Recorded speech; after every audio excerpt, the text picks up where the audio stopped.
So, what exactly happened to the Charge Blade in Sunbreak?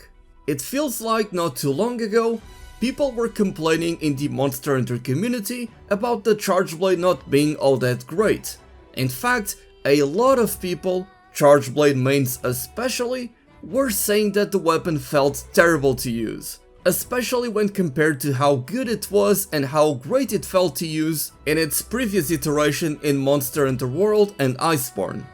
It felt like a complete 180, and especially as someone that has always been using the Charge Blade as one of my favorite weapons ever since it was introduced in 4 Ultimate, it was a bit of a shame what happened to it in Monster Hunter Rise.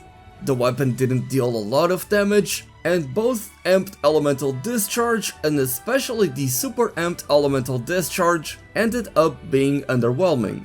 Quite simply, it dealt subpar damage, and the hitboxes in the cone was inconsistent at best. But thankfully the developers heard our complaints, and now we have a completely different Charge Blade in Sunbreak. Hello Hunters, my name is Dark Hero, welcome back to the channel where we cover Monster Hunter content. I am so glad you are here, and in case you didn't use the Charge Blade, you might really want to give it a try now in Sunbreak. As I alluded to earlier, the weapon now feels much better, and in fact, it is, in my opinion, the best it has ever been.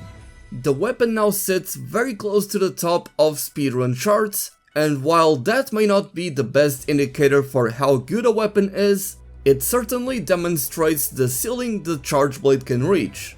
And speaking of reach, it feels like the developers have updated the hitbox of the Charge Blade Super Amped Elemental Discharge. It feels a lot more consistent, you're able to land those files pretty much every single time unless you really miss it.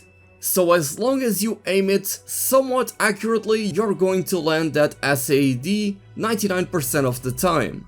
Not only that, but in Sunbreak especially, it feels like elemental damage is a lot stronger. Pretty much the best mixed set for every single weapon in the game is an elemental damage one. And as such, elemental file Charge Blades now feel much better than ever. And having counter peak performance as a way to recharge files extremely quickly, you can keep up that SAED spam playstyle very consistently, landing discharge after discharge, dealing upwards of 400 and sometimes even 500 damage per file. While the Charge Blade is somewhat complicated to get into and maybe somewhat difficult for a newcomer to use, once you get the hang of it, and especially with the SAED spam playstyle, it will become second nature to you and you will essentially be an unstoppable hunter.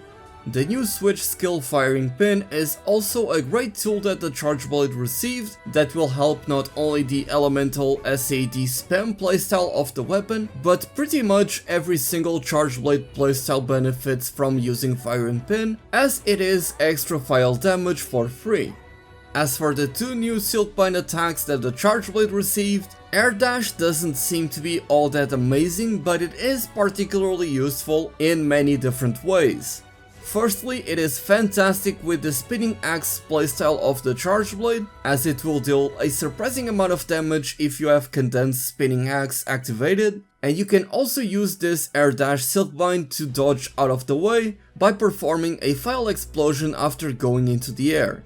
You can also follow up the Air Dash with a Super Amped Elemental Discharge. At that point, it is essentially the same as using Axe Hopper, so use it according to your preference. The second Silkbind attack that the Charge Blade received in Sunbreak, however, is the Ready Stance. This Silkbind attack binds the axe and sword together. When you are hit by an attack while in the stance, it lowers your guard reaction, allowing you to easily chain sword and axe attacks. While that description doesn't sound particularly amazing, you can use Ready Stance as a way to keep resetting the axe spinning animation when you're using Spinning Axe, and that will allow you to dish out an insane amount of damage. And because you're able to essentially generate 1 extra file on your Charge Blade when you're using Spinning Axe, you can keep this going for a very long time, and all of that damage will add up. If you manage to get the monster knocked down, and especially if you're using an impact file Charge Blade, take the opportunity and go ham with Spinning Axe and Ready Stance. As I stated earlier, counter peak performance remains one of the Charge Blade's biggest tool, giving you not only one of the best counters, if not outright the best counter in the entire game, as it lasts a very long time, it also charges up your files, and you can follow it up by charging up your shield or unleashing a super amped elemental discharge. And of course, if you perform a super amped elemental discharge after using a counter peak performance, your damage will be boosted by offensive guard, so you can deal a ton of damage. You can also use counter peak performance to go directly into Spinning Axe, which is just fantastic. Keep in mind that this Silkbind attack only costs 1 wire bug, so it is insanely good. Morphing Advance remains a pretty niche but also quite useful skill to have, as it gives you knockback protection while dashing towards the direction you're aiming at, so it can be used as a gap closer to follow up into a super amped elemental discharge, or as a way to continue your Spinning Axe combo, as switching from axe mode or sheathing your weapon will remove Spinning Axe entirely. As for Axe Hopper, while being an incredibly stylish move, it isn't particularly amazing when it comes to damage, but it can still be a very good tool, especially with elemental file charge blades. But at the end of the day, it's all up to you which skills you decide to use, and I myself always try to use Axe Hopper as it is one of the most satisfying Silkbind attacks in the entire game. I'm telling you, breaking Diablo's horns while he's charging towards you with Axe Hopper is an incredible feeling. Definitely one of the flashiest skills in the entire game. While the Charge Blade didn't receive the best Hunter art ever created, unless you mod it in, the additions it received in Sunbreak were quite good. But what makes the Charge Blade so good in Sunbreak is all of the buffs the weapon received in the pre-Sunbreak patch.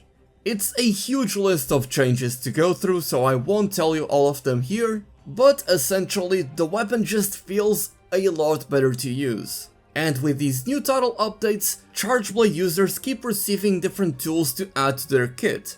Of course, Element Exploit is a very useful skill when you're using elemental file type Charge Blades. Increasing your elemental damage is all you want to do when you're using those weapons. But also the new Violet Mizutsune skill, Embolden, can be quite useful for the Charge Blade, as it stacks with Guard, which is a skill that is pretty much mandatory whenever you're using the Charge Blade, so you have a good alternative option there. If you've never used Charge Blade before, or if you have tried it in Monster Hunter Rise but not in Sunbreak, definitely go back and give this weapon a shot. It is by far one of the most satisfying weapons in the game, and while it may be overwhelming to learn how to use it at first, once you get the hang of it, it is going to feel extremely rewarding. I'm very happy about the state of Charge Blade, and I want to tell as many people as possible to give this weapon a chance. It is now a lot better and you're going to love it. With that being said, tell me which weapon I should make a video on next. I've been learning how to use the gun lance, and I'm also becoming quite decent at the lance, so I may give a shot at those weapons in the future. With that being said, thank you all so much for watching. My name is Dark Hero, and as always, happy hunting.